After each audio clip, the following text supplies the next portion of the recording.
Welcome to Meeke. I'm so glad you tuned in. On today's show, American artist Mitchell Toll is in studio, and Ed Vitagliano is out this week, so I'm going to have my friend and co-host of AFR's JJ and Ron in the morning, Ron Shank. He's going to be in studio to help me make sense of today's headlines in a segment we call No, This Is Real. And as soon as I round him up, we're going to have a great show. Don't go anywhere. Meeke starts right now.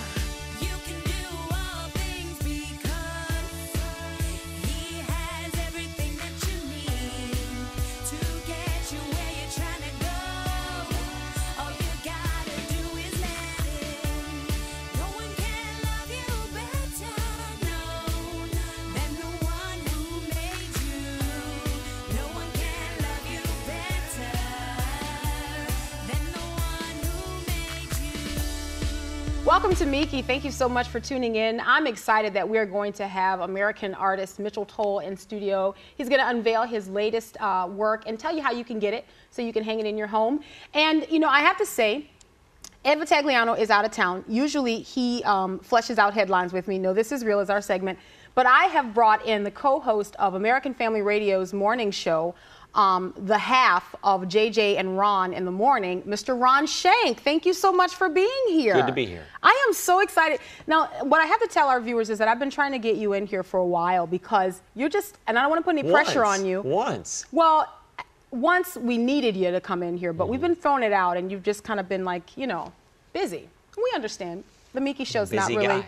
Yeah, you know, we don't, it's not. And I'm humble. You've got a lot going on. Yeah, Are you ready for these headlines? I know normally you like to I don't know how what the whole headlines thing works. Okay, here's what happens. There are things that grab my attention. I need someone to help me make sense of them. And I can't believe that, you know, oh, this is great. This is a headline kind of a thing. Okay. And so I'm just going to throw these headlines out to you, and you'll talk about them with me. You're going to help me make sense of these, right? Maybe. This first one I chose because I know that you're a tech guy, that you're into, you know, you do web hosting and you're all the latest technology, okay? And so this month, the month of December, marked 20 years of the text message. 20 years. 20 years. The first text message being sent December 3rd of 1992. Do you happen to know what that text message said? Hello. Merry Christmas. Oh. Merry Christmas. So here's the deal. Text message celebrating 20 years, but some people are saying that text messaging is passé. Most people have smartphones and they are now sending email messages. What say you? No. Text messaging. Still very much so? Average text message is answered within 20 minutes. Average email is answered within a day. Do you think, and I'm curious about this because there are things that I think about. There used to be a time where people would say, well, we know that the text message kind of gives you the opportunity to kind of answer when you have time.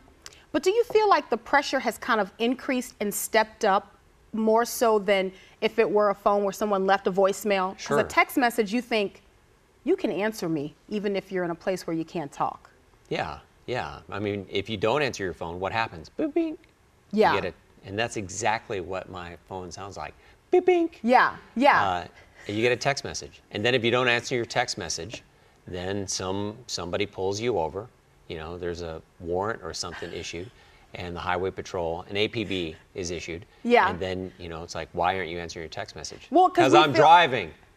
Yes, right. Which, my goodness, there's a big challenge nowadays, people not texting while driving, because a lot of people do it because it's so convenient. I'm not saying you do it or I do it. I'm just saying, okay. No, they have voice to text. You can press a little button and then speak. Yeah, but they never say exactly what I'm saying. They never say. And then you're not talking right. Yeah. Let's move on to the next headline. Okay. Shall we move on to the next headline? It likes a northern accent. I know. It doesn't speak Louisianan, but there's probably an app for that. Do you see why? This is good. I'm just providing color, just feedback. These are thoughts that come out, that's all.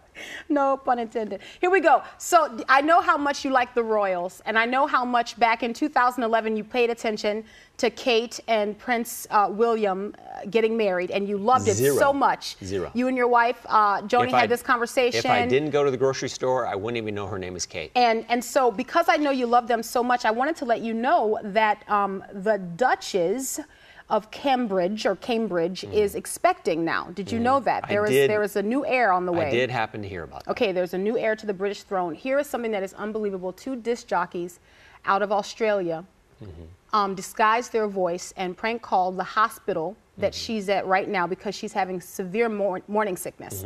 They disguised their voices and pretended to be the Queen of England. And here's the crazy thing. This is real. It wasn't JJ. True. No, it wasn't JJ. Okay. Wasn't you, right? True story. The nurses, the hospital staff, this hospital that's been serving the family, the royals for like decades, put them through several levels of like, you know, phone call, dispatching or whatever, and got to the nurse who was in the room with Kate Middleton, right? And she gave a report to these on-air disc jockeys, and they recorded it, and so it's kind of gone viral. People are listening to it. The accent is ridiculous. Like, they don't sound anything. I mean, it's absolutely ridiculous. So my question is... Did Kate believe it? Well, they actually didn't let her talk. They said she's resting now. They said she made it through the whole night without retching. Do you know what retching is? I do. I think it involves mucus, but I'm not sure.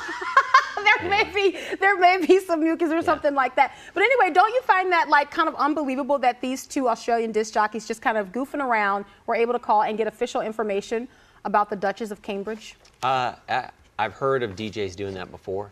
The best one that I ever heard, they called claiming to be Fidel Castro, and they reached the president of Nicaragua. Seriously. Yes, yes. You know what I was focusing on? The fact that you were having a hard time with Nicaragua. Like Nicaragua. That's one of those things you don't say all the time. So it's not, you know.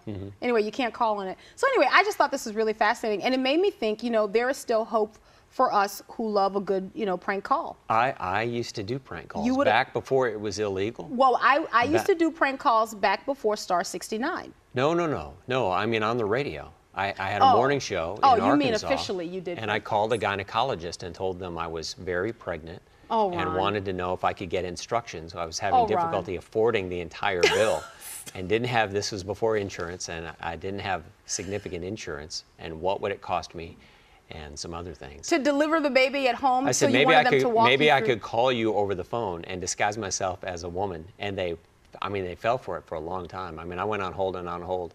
And then they finally figured out it was me because I was had a reputation for that. Wow, that's good. And they were very angry. They were not amused at all. You ready for a feel-good story? Sure. Wasn't that a feel-good story? Kate's out of the hospital, by the way. Is she now? Okay, that's good. See, I hadn't kept up with that. Somehow I knew that. Yeah. Joni would be so proud. I know, wouldn't she? Pizza Hut. They're at it again. You can always count on the pizza companies to really kind of keep you going and keep you up to date with new inventions. Well, this one kind of takes the dough. Okay, Pizza Hut has come out with... Wait, say it again, because I missed it. It takes the dough. It takes the dough. Change. Yeah, is that good? Okay, because it, you know, cake. Yeah. Anyway, no, it was good. They've got a dough-scented perfume. So you smell like for the pizza? Person who wants to smell like pizza. How much is it? Well, you can't get it anymore. They only made 100,000 and they're all gone. They were prompted via Facebook. They have a Facebook fan page, and people said that Pizza Hut should design a fragrance. We love their pizza so much. And so there was some sort of contest. If we get this many likes, then we'll design this fragrance. First, 100,000 people to message us in our inbox. We'll send it to you free of charge. Well, they're all gone, and people are saying, well, you need to make more. All you have to do is go to the lunch buffet, and after sitting there for an hour, you'll smell just like it. That's an easy one. But can you help me with this? Ron? What sort of person wants to smell like a pizza crust? Person who wants to be attracted to teenage boys? Like... You're trying to get the attention of a teenage boy? Smell like pizza. You walk in through the mall and you pass the arcade, and then all of a sudden you've got like this trail of youngsters who are thinking pizza, pizza. Yeah, I just don't get it. But anyway, it's real, and that's kind of where we are today. That people they sold out of this. Well, they didn't sell it, but they kind of gave it away. Imagine what your husband would think if you smelled like bacon.